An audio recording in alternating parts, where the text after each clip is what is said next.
Hi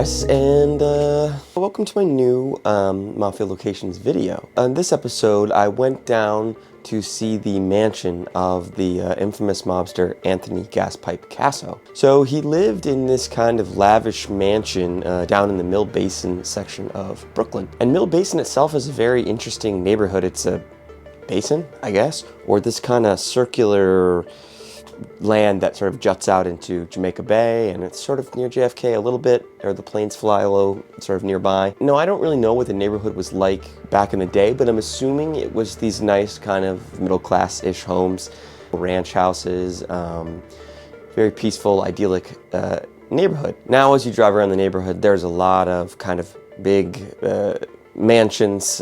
Gaspipe originally lived more in South Brooklyn in like an attached single-family home, and then once he rose up in the family, he got sort of more money and stuff. His lifestyle changed, and fancy clothes and fancy dinners and all this kind of stuff. And one of the things that he did, he purchased this. Maybe there was a home already there. I'm not exactly sure, but he purchased this plot of land.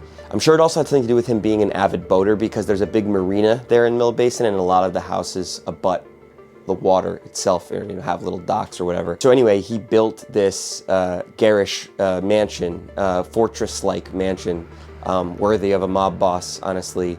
And he spent about $1.2 million on it. And this was around in the year 1990, he did this. He paid, there was a contractor, construction guy, architect named Anthony Fava, and he had him and other firms that were, friendly with Casso give him good deals and help in the construction of the home. What I think is kind of funny about it is, like I said, it looks very much like a fortress, and there's a kind of lack of windows in this sort of main section of the house, which kind of makes me feel like he did that so, the FBI couldn't really look in. And where the house is, too, it's kind of the bottom of the neighborhood, so I'm sure he used that to his advantage to look out for, strange cars and things like that that may have been tailing him. Once the house was completed in 1991, the Anthony Fava guy began to press Casso to be paid. Casso kind of was blowing him off and stuff like that. And soon afterwards, Anthony Fava turned up dead, and he was found nude, tied up, and brutally tortured, actually, dead, obviously. Although no one was ever sort of caught or charged, it was later came out that Casso himself had ordered the murder.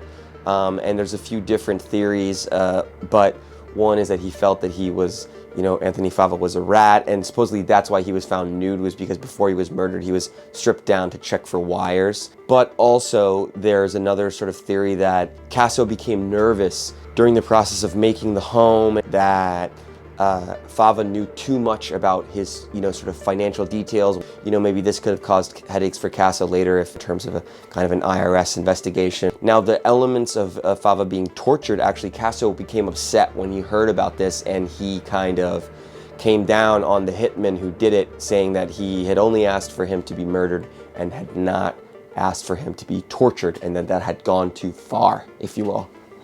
I don't know.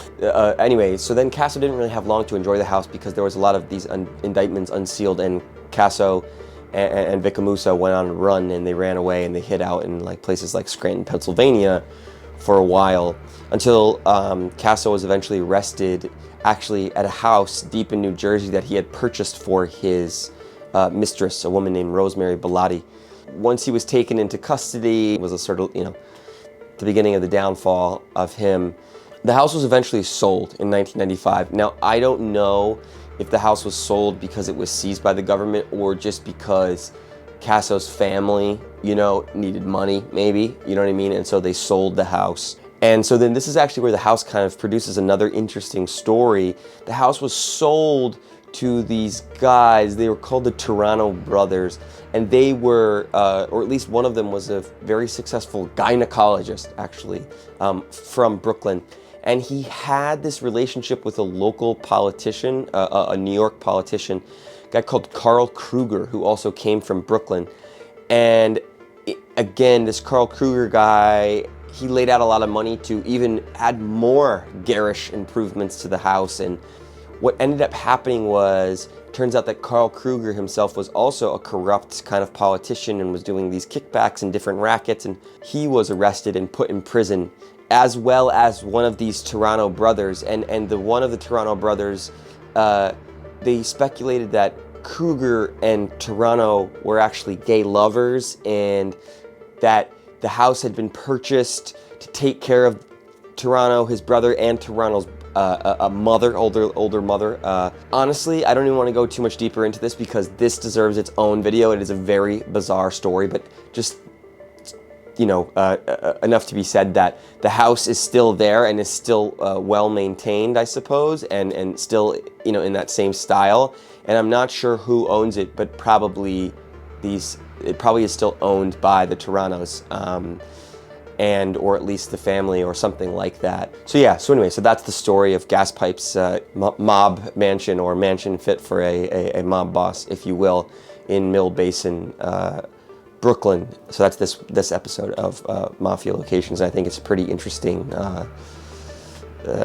story. And so yeah, so like I said, so that's the story of Gaspipes Casso's mansion. Thanks.